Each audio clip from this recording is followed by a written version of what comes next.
A 19-year-old married a 75-year-old sheikh. But what happened that night shocked everyone. They said she seduced him, they said she lied, but no one ever asked what happened that night. This is not a fairy tale.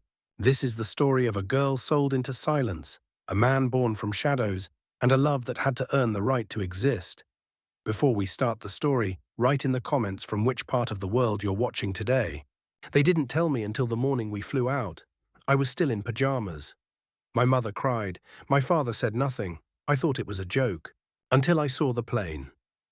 The morning it all began, Isla didn't understand why her mother couldn't meet her eyes. She had barely finished breakfast when her suitcase appeared by the door, already packed. A passport she had never applied for was placed in her hand. Her name was printed in gold, and beside it a visa to Morocco. She was 19, legally an adult. Practically, still a girl. Her father, who hadn't hugged her in months, said only one sentence: "Your sacrifice will save us all." No one asked what she wanted. No one mentioned the man's name. Not until the jet door closed behind her and the air hostesses bowed. That was when her mother finally said it. "His name is Tariq ibn Rashid. You will be his wife." Tariq ibn Rashid. Billionaire, 75, a man older than her grandfather, owner of oil fields, international banks, and half the resorts in the Maghreb. Isla laughed. It was the wrong reaction. Her mother didn't. She had seen enough movies to know what this was. But movies had endings. This was real. And it had no script. The contract had already been signed, by her parents. Her body was a clause. Her virginity, specified, verified, sold. The vineyard in southern France had been drowning in debt. One signature from the Sheikh's lawyers cleared it in exchange for one thing: a compliant European bride. And Isla, with her porcelain skin, golden brown hair, and shy manners, fit the image of exotic purity that Tariq desired. They arrived at the palace on the second night. It stood like a fortress outside Marrakesh, guarded, golden, and silent. Every room smelled of oud and old men's money.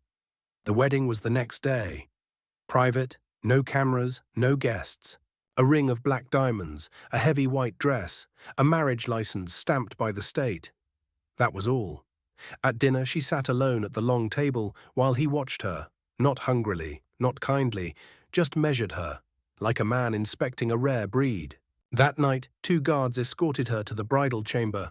She was shaking. Every step toward the bed felt like a descent. Isla had never kissed anyone, not even out of curiosity. What she knew about sex came from whispered conversations and one badly lit documentary in biology class. The room was warm, silent, suffocating. She removed her dress, folded it, sat on the edge of the bed as instructed. Tariq entered 10 minutes later. His footsteps were soft. The silk of his robe made no sound, but she heard his breath, steady, expectant. He did not speak. He walked over, stared, and then he pointed at the bed. "Lie down." Her body obeyed. Her mind didn't. It went blank, survival mode. She turned her face away, waited, and then a sound, a crash. His breath changed. Isla opened her eyes just in time to see him stumble, clutch his chest, and fall. He didn't move. His eyes stayed open, but the light inside them went out. She screamed. The guards came running. The doctors arrived 5 minutes later, but by then, Tariq ibn Rashid was already lost in a coma from which he would never return. Isla sat on the floor, wrapped in a bedsheet, untouched. And yet nothing about her felt whole. They said it was fate, the timing, the fall, the breath that never returned. But to Ayla, it felt like something else, a curse traded for a miracle she never asked for. The palace went quiet after the fall. Doctors moved in like ghosts. Machines were wheeled in, needles, oxygen, wires. The bridal chamber became a medical theater within minutes. Tariq ibn Rashid, the oil magnate of 3 continents, now lay unconscious beneath white sheets, his chest rising only with machines. His eyes twitched. His lips never moved. No one asked Ayla what happened. No one cared to. They dressed her, put her in a smaller room 2 floors down, locked the door from outside, softly, discreetly, like she was a guest they wanted to protect, like a possession. For 3 days, she was not allowed out. Food came through a maid. No questions, no answers, no explanations. Only the rhythm of silence and the knowledge that she was still technically a wife. A wife to a man who hadn't touched her, yet whose breath still kept her hostage. On the fourth morning, an old man in a grey suit arrived with papers. His name was Monsieur Khaled, personal attorney to Tariq. He spoke with a voice that had handled too many secrets. "You are the legal spouse," he said, "which means you are entitled to rights. But this situation is delicate. Until the Sheikh's status is clear, you must remain within the estate." She said nothing. "You will be respected," he added, adjusting his cuffs, "but you must show respect in return." Respect for what? A man in a coma, a room she had never left, a marriage that had never been hers. But Isla nodded. It was easier than resistance. 3 weeks passed, then 6, then 12. She stopped counting. The press never found out. Tariq had always kept his private life shielded by a fortress of NDAs and quiet power. Not even his sons knew. Not yet. The staff was instructed to say nothing. Meanwhile, Isla was allowed to walk the gardens, read books, use the pool, but never leave the walls, never speak to anyone on the outside, never use a phone. She was a guest with no right to leave. She asked once, "Can I call my family?" "No," Khaled said, "it is better this way." At night she dreamed of airports, of buses, of running, and always, in the dream, something grabbed her wrist and pulled her back into the silence. 3 months after the wedding, Tariq died. A heart embolism. Brain death had set in weeks before. The machines had been keeping him alive, but the doctors were waiting for an official decision. The decision came. The machines stopped. Isla didn't cry. She couldn't. She was taken to a different room to sign the death confirmation, dressed in black, watched by men who never looked her in the eye. Then came the will. It arrived in a sealed envelope signed months before the wedding, and it said the unthinkable. Ayla, full name, listed in bold, was to inherit several key assets: a beachfront villa in Tangier, 30% ownership in a shipping company, and a lifetime monthly payment in recognition of marital alliance. The Sheikh's sons exploded, especially Malik, the eldest, the one who considered himself heir. He hadn't even known there was a wife, much less a teenager from Europe. He called her a fraud, a manipulator, said she'd seduced an old man for money, that she'd used her body to sneak into a dynasty. Legal battles followed. The will was contested. Investigations opened. Reporters sniffed around. Somehow the press found out. The headlines came like knives. Virgin widow of billionaire faces inheritance scandal. 19-year-old bride or professional con artist. The night Tariq died, and the girl who benefited. Isla was advised to disappear. Monsieur Khaled arranged a relocation to Spain. Quiet villa, coastal town, new identity if needed. But Isla didn't change her name. She changed everything else. She cut her hair, learned Spanish, found a routine, lived with discipline, not freedom. She never once defended herself, not in court, not in the tabloids, not to her parents, especially not to herself. Because Isla knew any word she spoke could be twisted, any truth turned against her. The only thing she had was silence. And silence, she realized, is its own kind of armor. They buried him in gold, but it was Isla they tried to bury alive, with words, with rumors, with doubt, and most of all, with silence. They called her the Ghost Bride. Online forums overflowed with images of her pale face, always half-turned, always in the background. She never gave interviews, never stood in front of cameras. Yet her face, 19, solemn, too young to be a widow, became a symbol. To some, a manipulative temptress who stole from a dying man. To others, a girl-shaped shadow, haunting the corridors of power. The legal hearings started 6 months after the death. Tariq's sons filed a challenge to the will, led by Malik, the eldest, and only public figure among them. Malik was loud, charismatic, and calculated, a man who smiled in court but roared behind closed doors. He claimed Ayla used sexual influence to distort a mentally compromised old man's judgment. Claimed her presence in the palace was orchestrated by unknown parties for financial predation. He hired investigators, forensic psychologists, body language experts. They dragged Ayla's school records into the trial. They accused her of lying about her virginity. They even interviewed the maid who'd brought her tea on the wedding night. No one asked why a 75-year-old man needed a teenage wife in the first place. Because money rewrites morality. In public, Ayla said nothing. Her lawyer, paid from a portion of the inheritance held in escrow, did the talking. Quiet, precise, professional. The will was legal. The marriage was legal. Her signature was on every paper. And despite accusations, no one could prove coercion, manipulation, or fraud. But truth isn't always enough. The court upheld the will, but Ayla lost something else, her face. She couldn't walk into a grocery store without whispers, couldn't smile without someone interpreting it as guilt, couldn't cry because they'd say she was playing victim. So she disappeared. She withdrew her share of the estate, only the parts not frozen by further appeals, and moved to Andalusia, a coastal village, population barely more than a few hundred, a place where no one knew who Tariq ibn Rashid was. She rented a small whitewashed house near the cliffs, grew tomatoes, learned to make her own bread, walked every morning before sunrise. She had no phone, no television, no visitors. For 7 years, she did not speak publicly about the night her husband died. Not once, not in interviews, not to a friend, not even in a journal. Because silence was safer than truth, because every truth could become a weapon. Some called her strategic, others thought she was hiding something. But Ayla knew what she was doing. She was protecting the only thing she had left, her body, her peace, and the version of herself that had survived. Then came the letter. It arrived in a brown envelope with no return address. The handwriting on the front was careful, almost too careful. Inside, only one line. I want to speak. I deserve the truth. Zahir ibn Rashid. She hadn't expected it. Not after all these years. Zahir, the youngest son. Quiet, educated abroad. A professor of architecture in Berlin, last she heard. He had never spoken to the media, never challenged the will. He had been silent when everyone else raged. Now he was reaching out. Ayla didn't respond, but 3 weeks later he appeared at her gate. She saw him from the kitchen window.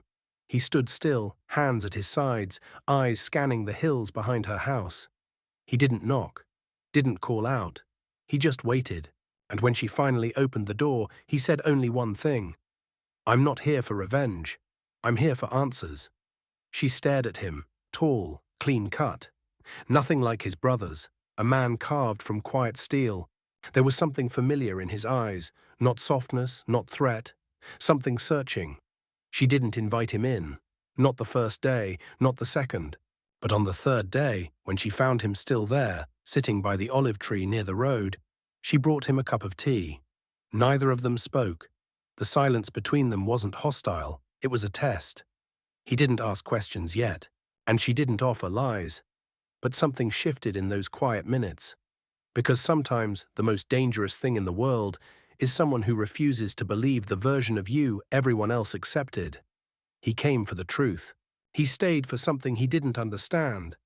And what he found was not what he expected. Zahir had never believed in ghosts, but now in front of him sat one. Not a myth, not a headline, not a manipulative widow with bloodless hands, but a woman, alive, real, and impossibly calm. The kind of calm that comes only after you've been burned so thoroughly you no longer feel the heat. He didn't know what he'd expected when he came. Accusations? A performance? Some tearful confession in exchange for sympathy? Instead, he got silence. She served tea, nothing more. Let him sit on the porch in the shade of her quiet life, as if his presence meant nothing, as if he were a tourist in a place that belonged entirely to her. That infuriated him more than lies. Because Zahir had spent 7 years piecing together a version of that night. 7 years of avoiding his family dinners, of reading court transcripts in German, French, Arabic, of trying to decode why a man like his father, a man he had feared but never truly known, would change his will for a stranger. Was it guilt, obsession, control, or something worse? Zahir had come to find the answer, but he couldn't ask her, not yet. Instead, he observed. Ayla lived with frightening precision. She rose before dawn, lit the stove, cleaned obsessively, read poetry in a notebook she never let him see. She never asked about him, never mentioned his father's name, never brought up the past, not once. Until the sixth day. He was fixing the lock on her garden gate, and she stood behind him, barefoot. "Why now?" she asked quietly. He didn't answer at first. She repeated the question, more firm. 7 years. "Why now?" He turned to her. "My brother Malik is dead." She blinked. "Car crash. 2 months ago. No witnesses. He was drunk." Isla's face didn't change. "I was in Tangier last week, closing his affairs," Zahir said. "I found documents in a locked cabinet, original copies of your marriage contract, the transfer documents, property deeds, letters." She was still. "They were signed before you turned 18, he said. "Some, even earlier." Now she looked up. "I think my father knew who you were long before that wedding," he continued. "I think he was watching you, planning something, long before your vineyard ever went into debt." For the first time, Isla's fingers trembled slightly. Zahir saw it. She quickly folded her arms behind her back. "And?" she asked. "I want to know if you knew," he said. "If you were part of it." Isla laughed, but there was no humor. "You think I seduced a man older than my grandfather before I turned 18? "I don't know what to think," he admitted. "You've come all this way," she said, her voice flat, "but you're still asking the wrong question." He frowned. "What's the right one?" She looked him in the eye. "Why did your father want me so badly? He was willing to destroy my family to get me." Zahir didn't speak, because deep down he already knew. Tariq ibn Rashid wasn't a romantic. He was a collector, a hunter, a man who saw something he wanted and made the world bend until it was his. And Ayla, so quiet, so graceful, so pure in her grief and dignity, had been the final prize. Zahir felt sick. He returned the next day and the next, not with accusations, but with questions. Real ones, about her childhood, about the vineyard, about her first night in Morocco. She answered selectively, never emotionally. He watched her cook, clean, stretch, breathe, all with the habits of a woman who no longer trusted comfort. She watched him too, not with suspicion, but with the quiet calculation of someone measuring danger from across a battlefield. And somewhere between the silences, something began to grow. Not attraction, not yet. Recognition. 2 people, raised by the same ghost, one by blood, one by force. Zahir started fixing things around the house.